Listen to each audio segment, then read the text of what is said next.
1940년대 충칭 임시정부 활동 볼게요.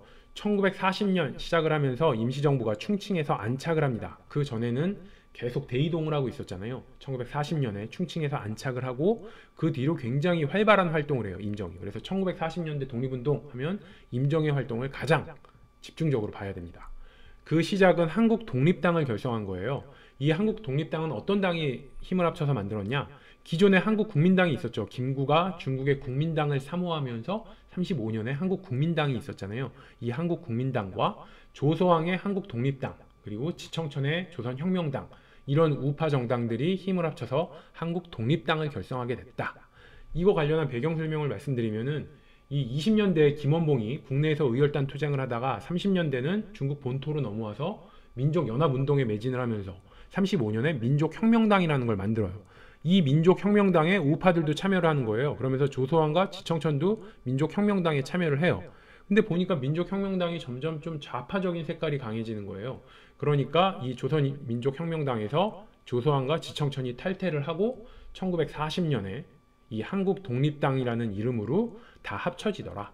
이렇게 생각을 하시면 되고, 이 한국독립당, 조선혁명당, 이 당들을 우리가 어디서 보냐면은 우리 이제 1930년대 만주에서, 우리 지금 말한 거는 다 중국 본토예요.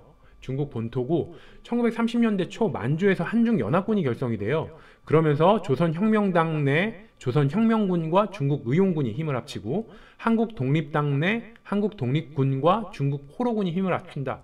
그래서 이거는 당연히 외워둬야 되는 거예요. 그래서 원래 만주에 조선혁명당, 한국독립당이 있어요. 근데 또 중국 본토에도 한국독립당, 조선혁명당이 있으니까 이제 막 머리가 깨지는 거예요. 그리고 원래 만주에서 이 한중연합군 결성을 할 때는 지청천이 한국독립당 이쪽 소속이었어요. 그리고 조선혁명당은 양세봉이 이제 조선혁명당 소속이었는데, 이 중국 본토가 하니까 지청천이 또 조선혁명당의 대표라네. 그래서 이게 헷갈리는데, 스토리를 이렇게 생각하시면 돼요. 이 30년대 초에 만주에서 한중연합군이 결성이 되고 전투를 벌여요. 그래서 승리도 하고 그러는데, 일본이 만주를 계속 압박을 하니까 결국 만주에 있던 이 조선혁명당, 한국독립당이 중국 본토로 넘어와요. 근데 중국 본토로 넘어와서 보니까 이미 조서왕의 한국독립당이 있는 거예요. 그러니까 지청천이 속해 있던 한국독립당은 중국이 이미 한국독립당이 있으니까 저는 못 가겠네. 그러면서 어떻게 하냐? 원래 이 조선혁명당도 중국 본토로 넘어오는데 양세봉은 죽어요. 그러니까 지청천이 이 조선혁명당으로 들어가서 이 중국 본토로 오더라. 그래서 원래 한국독립당 소속이었던, 만주에서는 한국독립당 소속이었던 지청천이 중국 본토로 넘어오는데 보니까 한국독립당은 이미 조서왕이 있어. 그래서 조선혁명당은 양세봉이 이미 죽어서 자리가 비어 있어서 조선혁명당을 내가 꿰차야겠다. 이러면서 조선혁명당 대표가 지청천이 됐다. 이렇게 그냥 스토리라인으로 이렇게 생각을 하시면 됩니다. 한국독립당을 창설한 이후 다음에는 한국광복군을 창설을 해요. 그러니까 당이 만들어지고 그 다음에 군대를 만드는 거죠. 그리고 총사령관은 지청천. 당연히 지청천은 말씀드렸죠. 일본 육사 출신의 알아. 하늘 끝까지 알아. 군사지식 관련해서 하늘 끝까지 아는 사람이고, 마침 지청천도 임정에 합류를 했으니까 한국광복군의 총사령관은 지청천이 됐다. 이렇게 생각을 하시면 되고, 당을 만들고 군대를 만들고, 그리고 난 다음에는 4차 개헌을 해서, 원래는 집단 지도 체제였잖아요. 거기서 주석 중심제로 바꿉니다. 그러니까 대표자를 만든 거예요. 한국독립당이라는 당을 만들고 한국광복군을 만들고, 그 다음에는 개헌을 통해서 이게 주석 중심제로 대표자를 만들었다. 1940년부터는 임정이 이 무기력한 임정이 아니라 독립운동의 용트림을 시작하는 시기예요. 그러다 보니까 집단 지도 체제가 되면은 의사 처리를 하는데 굉장히 오랜 시간이 걸리잖아요. 그러니까 집단 체제로는 안 되겠다. 한 명이 주도적으로 나서서 일 처리를 하는 게 낫겠다. 이러면서 1940년에 4차 개헌을 통해서 김구루 주석 중심제로 체제를 바꿉니다. 주석 중심제로 대표자를 만들었으면 그 다음에는 나라를 세워야겠죠. 그래서 대한민국 건국강령을 발표를 해요. 그리고 이 건국강령은 이 조서왕의 삼균주의에 입각해서 건국강령을 발표하게 됩니다. 삼균주의 당연히 알아야겠죠. 삼균, 세계가 균등하다, 이런 얘기예요. 그래서 세계라는 게 뭐냐? 개인과 개인, 민족과 민족, 국가와 국가, 이게 균등해야 된다. 그러니까 개인이 균등해야 되고, 민족 간에도 균등해야 되고, 국가 간에도 균등해야 된다. 이게 바로 삼균주의예요. 그러면 개인 간에 균등하기 위해서는 어떤 방법들이 있어야 되냐 하면은 정치가 균등해야 된다. 그래서 정치를 균등하게 하기 위해서는 보통선거, 돈 많든 적든 나이가 많든 적든 한 표씩 선거를 할 수 있는 보통 선거를 실시해야 된다. 이게 정치의 균등하고 경제의 균등화. 이게 먹고 사는 것도 균등해야 된다. 그러기 위해서는 국유제를 실시해서 국가가 산업 생산권을 소유를 해서 경제 조건을 고르게 해야 된다. 그리고 교육이 또 균등해야 된다. 교육이 균등하려면 어떻게 해야 돼요? 국비에 의해서 의무교육제, 의무적으로 교육을 받을 수 있도록 해야 된다. 이렇게 개인 간의 균등의 방법으로는 정치에 있어서는 보통선거, 경제에 있어서는 국유제, 교육에 있어서는 의무교육제를 실시해야 된다. 이렇게 주장을 하는 거예요. 그리고 민족 간에도 균등해야 된다 이 얘기예요. 그래서 민족 간에 균등하기 위해선 민족 자결이 이루어져야 된다. 민족 자결, 민족이 스스로 자기의 운명을 결정할 수 있어야 된다. 그러기 위해서는 약소민족이 압박받지 않고 통치받지 않아야 된다. 이걸 주장한 거고요. 민족, 더 나아가서 국가 간에도 균등해야 된다. 그래서 뭘 주장하냐? 이 식민정책과 자본 제국주의를 무너뜨리고 이 전쟁을 금지시켜야 된다. 국가 간에 침략을 하면은 국가 간에 균등해질 수가 없죠. 그래서 이 전쟁을 금지시켜야 된다. 이렇게 삼균주의를 발표를 합니다. 건국 강령을 발표해서 나라를 만들었으면 그 다음에는 항일 투쟁을 해야겠죠. 그래서 대일 선전포고를 해요. 시작부터 보면 당을 먼저 만들고 당 산하에 한국광복군이라는 군대를 만들고요. 그 다음에 대표자, 대빵을 만드는 거죠. 개헌을 통해서 주석제로 대빵을 만들고 대빵 만든 다음에는 건국강령을 발표하면서 나라를 만드는 거예요. 나라까지 만들었으면 이제 완성이 됐죠. 그 다음에는 일본과 싸워야겠죠. 그래서 대일선전포고를 하더라. 이 대일선전포고를 하고 나니까 어떤 복이 또 임정에게 찾아오냐. 임시정부의 좌익과 우익 간의 통일전선이 구축하게 돼요. 무슨 얘기냐면 이 김원봉의 조선민족혁명당이 임시정부에 합류를 하는 거예요. 그러면서 한국광복군의 조선의용대가 김원봉이 만든 군대잖아요. 이 조선의용대를 한국광복군이 흡수를 하게 되는 거예요. 그래서 스토리는 이렇게 생각하면 돼요. 임시정부가 나라를 만들어서 일본에 대일선전포고를 하는 걸 딱 보니까 김원봉이 나도 힘을 합쳐서 일본과 싸워야겠다. 이 생각을 하면서 임시정부에 합류를 했다. 이렇게 생각을 하시면 되고요. 그 다음에는 영국군과 연합작전을 펼쳐요. 그러면서 민도, 미얀마 전선에서 일본군을 상대로 대적방송이라든지 일본어에 익숙하니까 그리고 포로 신문하는 거 등등의 이런 영국과 연합작전을 펼칩니다. 요건 이렇게 생각하시면 돼요.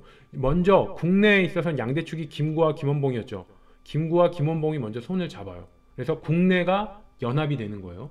국내가 연합이 되니까 그 다음에는 더 나아가서 외국과 연합을 하더라. 그래서 김원봉과 손을 잡아서 국내가 연합이 되니까 그 다음에는 외국과 연합을 한다. 그러면서 영국과 손을 잡고 항일전을 전개한다. 이렇게 생각을 하시면 되고, 원래 일본은 뭐였어요? 이 영일동맹 때만 해도 서로 간에 서로 식민지 먹는 거를 그냥 용인해 주잖아요. 그래서 영국이 일본이 조선 먹는 거 용인해 준 게 영일동맹이에요. 이랬던 영국이지만 이게 2차 대전에선 영국과 일본이 서로 적이 되죠. 그러니까 일본과 전쟁을 하니까 영국이 조선에 도움을 요청해서 이제 조선 입장에서는 어떻게 해요? 영국군과 힘을 합쳐서 일본을 부시는 게 중요하니까 영국과 연합작전을 펼치더라. 그리고 1944년에는 5차 개헌이 이루어집니다. 그러면서 주석은 김구 그대로고 부주석에 김규식이 부주석으로 등장을 하게 돼요. 이 김규식은 이 임정에 합류했던 민족혁명당의 주석, 그 민족혁명당의 대빵 자격으로 임시정부의 부주석이 된다. 그러니까 민족혁명당이 임시정부에 이제 들어가면서 이 민족혁명당의 대빵이었던 김규식이 부주석의 자리를 차지한다. 이렇게 생각하시면 되고, 흐름은 이렇게 생각할게요. 좌우 합작이 됐다고 그랬죠. 김구와 김원봉이 힘을 합쳐서 국내가 연합이 되고, 그 다음에는 외국과 연합을 해서 영국과 합작을 했어요. 근데 영국과 이제 외국과 합작을 하면서 김원봉이 깨달은 게 하나 있는 거예요. 우리 민족혁명당도 이 임정 안에 들어갔으니까 감투 하나 있어야 될 것 같은데, 이런 생각을 한 거예요, 김원봉이. 근데 만약에 김구와 김원봉이 어깨를 나란히 했잖아요. 김원봉이 부주석이 된다면은 김구 밑에 있는 모양새잖아요. 주석, 김구, 부주석, 김원봉. 이러니까 좀 약간 김구에 밀리는 모양새인 거예요. 모양 빠지니까 어떻게 해요? 김원봉이 아니고 김규식이 부주석을 차지하게 되는. 그래서 김원봉이 내가 하기엔 좀 모양 빠지니까 김규식 네가 부주석을 해라. 뭐 이런 식으로 해서 부주석제의 김규식이 됐다. 이렇게 스토리를 생각하시면 되고, 자, 제일 마지막 1945년에 임시정부 한국광복군이 국내 진공작전을 계획을 합니다. 그래서 미국의 전략정보처 OSS 이거의 지원을 받아서 지청천 이범석을 중심으로 국내 정진군을 편성을 해서 국내 진입작전을 계획을 해요. 근데 일본의 패망으로 실행을 하지 못하게 되죠. 그래서 진짜 만약에 국내 진입작전을 성공을 해서 국내에서 임시정부가 주도권을 잡고 난 다음에 해방이 됐으면 우리나라 해방 공간이 좀 달라졌을 텐데, 이런 진입작전을 성공 못하고 그냥 그대로 해방이 돼버리니까 미소 양국이 우리나라에 진주해서 참여하면서 우리나라가 좀 이 한반도가 갈리어지는 그런 뭐 슬픔을 겪게 되는 거죠. 1940년대 임정희 활동 두 문자로 한번 정리를 해볼게요. 이렇게 되는 거예요. 한국 독립당을 만들고 그 다음에 한국광복군을 만들고 그 다음에 대빵을 만들죠. 4차 개헌을 통해서 주석제로 김구를 대빵으로 만들고 대빵까지 만들었으니까 건국강령 발표하면서 나라를 만들었다. 나라 만들고 나니까 일본에 선전포고를 하더라. 그리고 난 다음에 일본에 선전포고를 하니까 김원봉이 힘을 합쳐서 나도 싸워야겠구나 이러면서 김원봉의 조선의용대가 임시정부 한국광복군에 합류를 하게 되더라. 이렇게 해서 국내에서 김원봉과 김구가 연합을 하니까 국내 연합은 완성이 됐고 이제 외국과 연합을 해야겠죠. 그러면서 영국군과 연합작전을 펼쳐서 인도 비한마에서 전쟁을 하더라. 그리고 난 다음엔 김원봉이 이 영국군과 연합작전을 하면서 보니까 우리 이 조선의용대 민족혁명당도 자리 하나 감투 하나 있어야겠는데 그래서 부주석제라는 걸 신설을 해서 김규식을 부주석에 앉히더라. 그리고 난 다음에는 미국의 OSS와 함께 국내 진공작전을 펼치더라. 이걸 두 문자로 하면 이렇게 돼요. 당군 헌건 선봉 영헌 진공. 무슨 말이냐? 당군은 당근. 당연히 헌건 헌은 낡은 건은 총이에요. 당연히 헌건 낡은 총으로 선봉을 스님이 선봉은 앞서는 걸 선봉이라고 그러잖아요. 그래서 당연히 헌건으로 낡은 총으로 전쟁에서 선봉을 쓰니까 영헌은 젊은이 이런 얘기예요. 젊은이 한테 젊은이 헌태 지고 당연히 낡은 총으로 선봉했으니 그래서 영한테 그러니까 젊은이한테 지고 그래서 당연히 헌건으로 선봉 쓰니 영한테 젊은이한테 지고 이게 바로 당군 헌건 선봉 쓰니 영한테 지고 이게 두 문자로 따면 이렇게 됩니다. 한국 광복군의 활약상 한번 볼게요. 임시정부 직속 무장부대로 충칭에서 창설이 되죠. 그러면서 대일 대독 선전포고를 합니다. 그리고 조선의용대를 1942년에 흡수를 해서 그 뒤에 영국군과 연합작전을 펼치죠. 그리고 국내 진입작전을 시도를 해요. 미국의 전략정보처 OSS, 이 CIA의 전신이에요. 이 OSS의 지원을 받아서 국내 정진군을 편성을 해요. 그래서 이 국내 정진군은 말 그대로 국내 진공작전을 위해서 편성한 부대예요. 정진이 뭐예요? 전진한다 이렇게 생각하시면 돼요. 국내 정진군을 국내로 전진하려는 부대. 그래서 국내 진입작전을 시도하기 위해서 만든 부대가 국내 정진군이에요. 그래서 국내 진입작전을 시도하는데 그 전에 광복이 되어버리더라. 일본이 패망하더라.